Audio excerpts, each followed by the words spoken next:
Everybody, this is Dream, and today we have a 8-game Major League Baseball slate.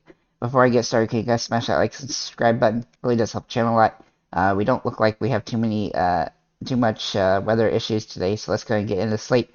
There is some rain around, but nothing that should really stop the games. So we'll start with our pitchers, and we're going to get into Jesus Luzardo for Miami. Now he's facing Detroit, and in 5 of the last 6 games, he's had 28 fantasy points or better.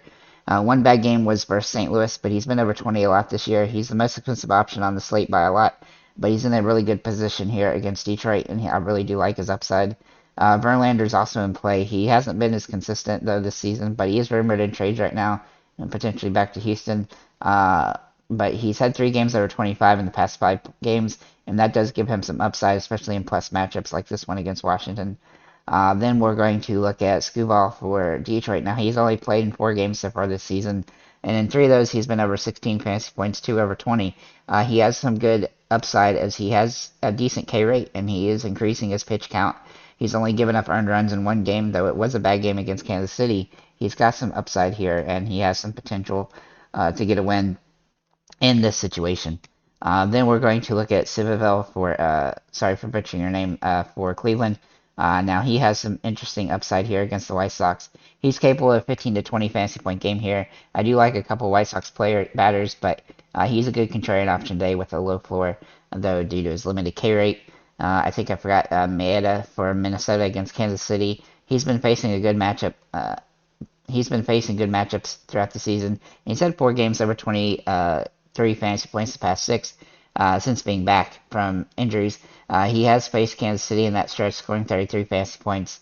Kansas City has also been a rough lately, so I do like him as a good upside option.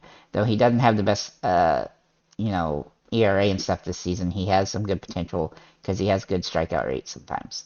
Then we'll look at, from a Hail Mary play, Sanchez for the Philadelphia Phillies. He is facing Pittsburgh here, and Pittsburgh is pretty inconsistent. He has a higher floor than some on the slate, so he's a good Hail Mary option, though he's high risk, high reward.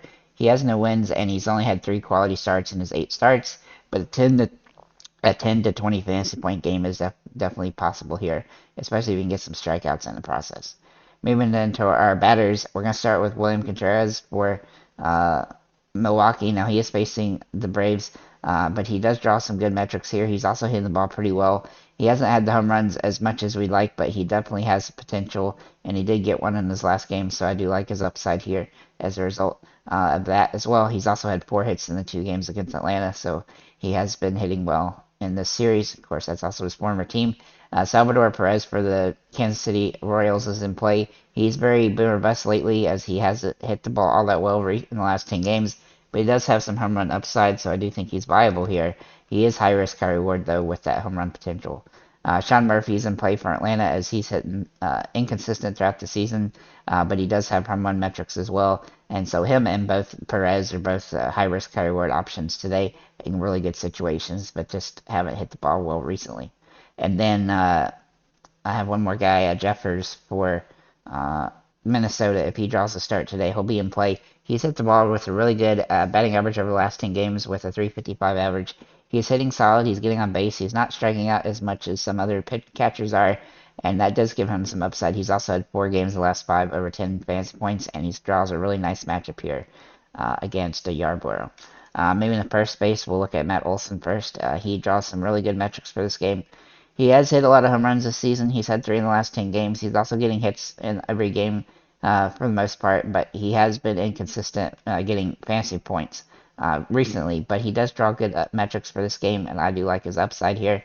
Yandy Diaz for Tampa Bay is also in play. He has an interesting matchup here. He has been inconsistent throughout the year.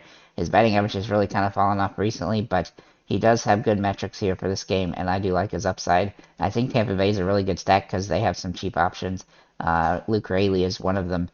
He has some really good potential here, though his batting average, again, has been, like a lot of players on this slate, has been inconsistent, but he does draw good home run potential on the slate, and I do like his upside. He's also had some hits in the last few games, which give me some hope that he's getting out of a slump. Then we'll look at Josh Naylor, who has hit the ball pretty well recently. He does have a good matchup here against Kopech, and sorry for butchering names, but he's almost hitting 300 over the last 10. He does draw some home run metrics as well, and I do think he's a viable option. His price is also back down to where it normally is, which helps. And then Pete Alonso has really hit the ball well recently. He's hitting over 12 fantasy points a game for the last 10. He's had 4 home runs in that stretch. He had a stretch before this that his batting average really collapsed for a while, but it looks like he's back on pace to hitting home runs and doing stuff. So I really like his upside here. Moving in second base, we'll look at Jose Altuve for Houston. He draws good metrics. He's hit the ball really well since coming back. He's had a couple big games in the last 2 against Tampa Bay, and I look for him to continue that in this particular matchup. Brandon Lowe is also in play for Tampa Bay as he draws some good metrics. I think this Tampa Bay-Houston game is going to be high scoring, and Tampa Bay's got a lot of value plays, in the mid-range spots, and they all have some good home run potential. Lowe's actually been hitting the ball pretty well recently, and he draws good metrics as a result. Then we'll look at Kyle Farmer as kind of as a value play. Oopsie, I can't type. He can play second or third base, and he's hitting the ball extremely well recently with a 381 batting average over the last 10.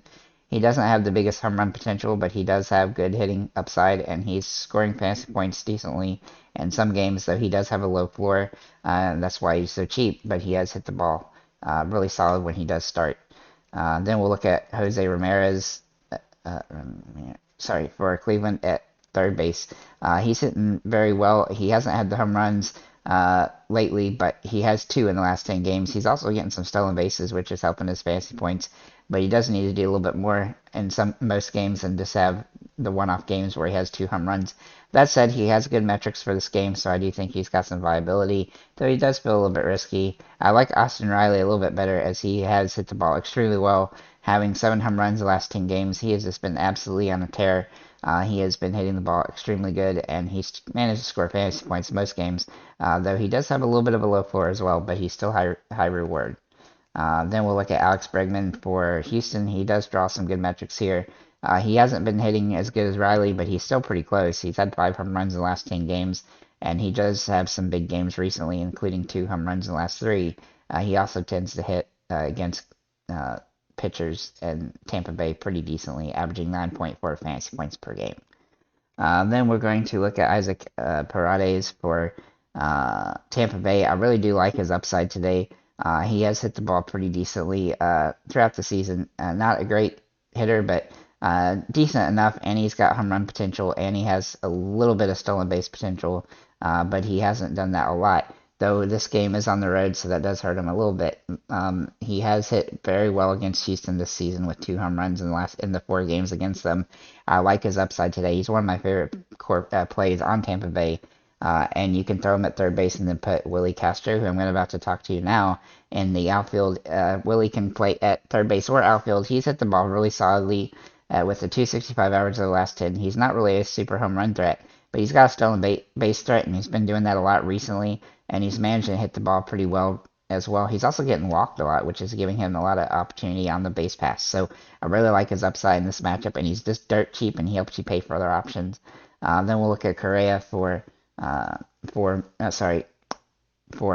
shortstop. Carlos has been inconsistent throughout the season. His batting average has been inconsistent. He hasn't hit the home runs, but he does draw good metrics for this game, and he's had hits in like 7 of the last 8 games, which give him some upside here, though he hasn't been in double figures in fantasy points in most of those. He does draw some good metrics here, and I think he's just in a position to have a really big game, which he's somewhat due for. This position is pretty weak, so he's definitely in play as he's one of the cheaper options. It's decent. Trey Turner is also in play. He hasn't hit the ball well either recently, but he does draw good metrics here, and he has some low-end home run potential and low-end stolen base potential, though he's been inconsistent and he's not getting a lot of hits as of late, but again, he is viable on the slate because he has good metrics. Bobby Witt Jr. has hit the ball pretty well recently as he's had 2 games in a row with just absolutely scorching fantasy points, but he's still been somewhat boom or bust lately, and he has had a lot of games with really good metrics. He just hadn't been putting it together, but this matchup and situation is really good for him. I like his upside, and he's hitting the ball very well. He's also just crushing Minnesota in 12 games. He's averaging 12 fantasy points a game, so he definitely draws some good metrics here for this particular situation. Maybe in the outfielders, we'll start with Acuna, who is a top-tier option on the slate. He has averaging a 333 batting average over the last 10. He's averaging 12 fantasy points a game. He's also getting stolen bases nearly every game, so he gives a lot of upside, and he has home run potential, which he did hit one yesterday, but he's capable of doing it again today in another plus matchup.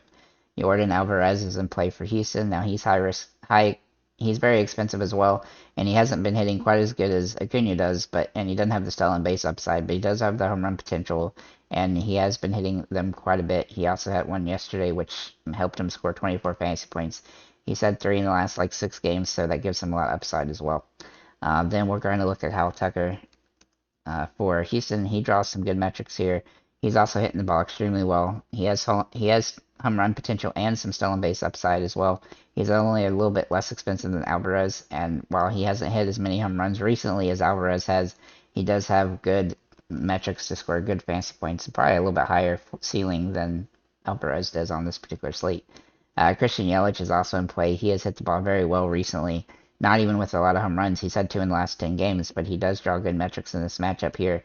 And this is one of the weaker pitchers for Atlanta, so there's some opportunity for Milwaukee to have a big game here, and he's fairly priced. Luke Riley can also play first base. I already mentioned him. Josh Lowe for an outfield for Tampa Bay is also a little bit underpriced here. Again, most of the guys on Tampa Bay have not hit the ball particularly well recently. Somewhat of a team slump, but they all draw really good metrics in this game, and so they have a lot of upside in this matchup, and I do like their potential here. Willie Castro can also play here in the outfield. Jose Siri is in play for Tampa Bay as well. He's nice and cheap. If he does draw the start today, which he doesn't play every game, he's actually been one of the guys that have hit the ball pretty well recently with a 281 average. He's also had 2 home runs in that stretch.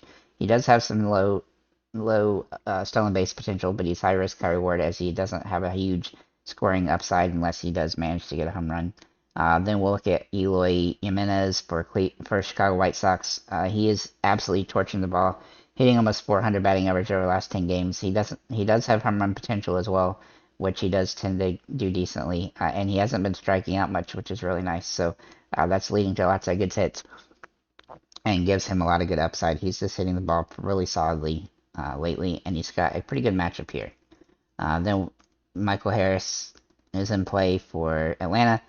He has been somewhat inconsistent, but his batting average has really ramped up. He hasn't had the home run upside in a lot of games, but he does have stolen base potential, and if he can get on base and do some things, then he definitely has some fantasy upside. He just hasn't had the fantasy play like he did last season, but he's definitely in play here.